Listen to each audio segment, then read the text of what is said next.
عسلامة الناس الكل، شنو أحوالكم؟ إن شاء الله تكونوا بخير يا ربي. اليوم باش نشارك أنا وياكم وصفة متاع حريرة مغربية، أما شنو بأسهل أسهل أسهل طريقة ما فماش بعدها. اللي ما عمرها ما حضرت الحريرة اليوم إن شاء الله باش تحضرها وباش تكون ناجحة معاها من أول ضربة.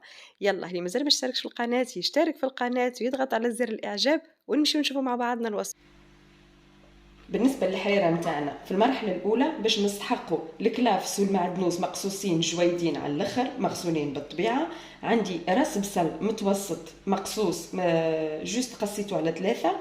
عندي 4 كعبات طماطم صغار مغسولين مقصوصين على 4. عندي 4 فصوص ثوم. عندي كمية باهية متاع العدس مغسول. وعندي زادة كمية باهية متاع الحمص خرجته من الكونجيلاتور. ولهنا عندي شويه صدر نتاع الدجاج مقصوص جويد، اللي يحب يعملها باللحم ينجم يعملها باللحم.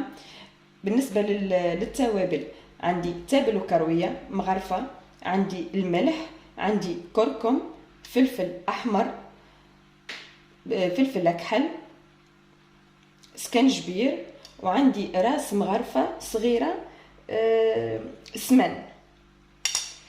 باش ناخذ الطماطم اللي عندي قصيتها نحطها في الميكسور، باش نحط معاها راس البصل وباش نحطوا الفصوص نتاع الثوم،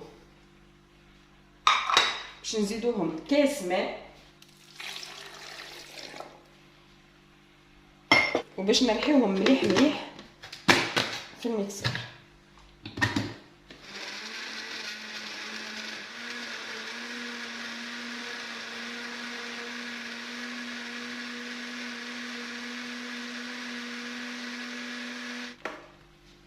بعد ما رحيناهم مليح لهنا باش نجيبوا الطنجره نتاعنا والا الكوكوط اللي باش نطيبوا فيها، باش نصبوا الخليط نتاعنا الكل.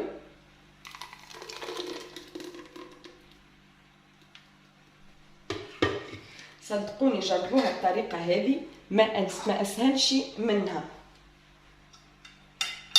باش نزيدوا المعدنوس والكلافس، اذا عندكم الكزبر زاد زيدوه، انا ما عنديش كزبر هذاك علاش عوضته في الفاه بالتالي شاي.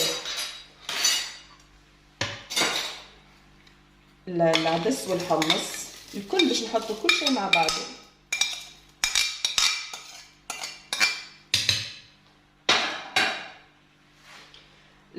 شويه السمن هذيا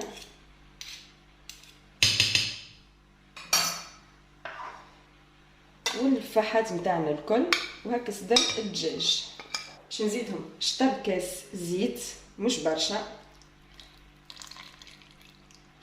لهنا باش نشلل شويه الكاس هذايا اللي رحيت فيه شويه مش برشا، باش نزيدها الطرف هذيكا وباش نحطها توا على الغاز نخليها تتقلى في عقلها، باش نغطيها ونخليها. اللي سكرت عليها معاكم ما مسيتهاش بالكل، يعني شوفوا كيفاش هنا بعد ما تقلت مليح والفحل كله تحل. توا باش نمرقها وباش نخليها تطيب في عقلها، باش ننقص عليها الغاز وباش نمشي نعمل حاجه اخرى. لهنا الماء سخون يغلي، القمصان هذايا بالضبط فيه إترة ونص.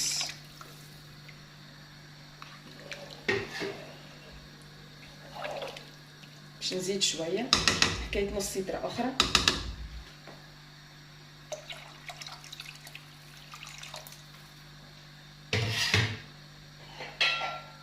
توا باش نخليها على نار هاديه في عقلها. هنا الحريره نتاعي طابت وسكرت عليها كل شيء طاب، شوفوا كيفاش باش نوريكم باللوش. بعد ما سكرت عليها توا قبل شقان الفطر بنص ساعه، ريتوها كيفاش جاريه. توا قبل شقان الفطر بنص ساعه حطيتها بدات تغلي. توا باش نزيدها مغرفه صغيره طماطم معجونه، فريمون مغرفه صغيره مش برشا.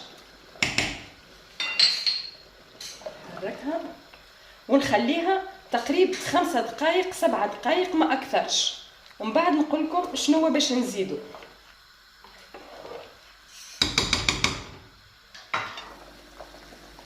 وتوا باش نزيد عندي قياس صحفه كبيره نتاع دويده شوفو دونج والا الشعريه، كل واحد شنو يسميها.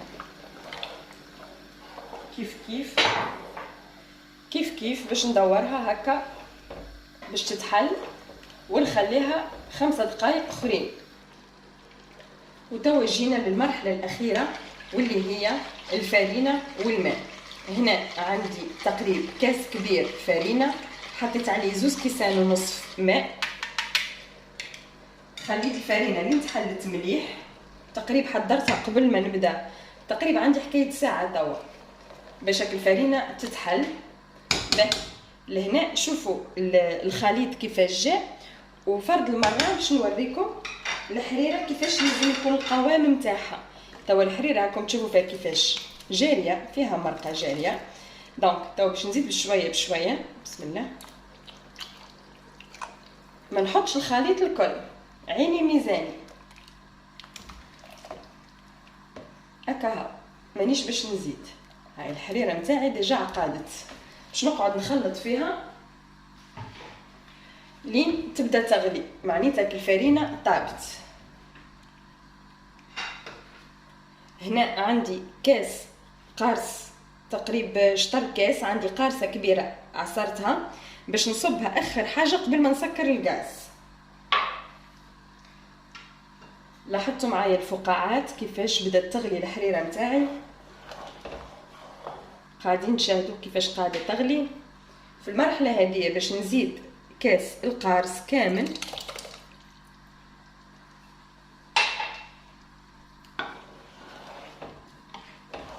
ما نحكي لكمش على الريحه، الحقيقه جربوها وخليوا لي رايكم في التعاليق وتذكروني، حاجه بنينه على الاخر.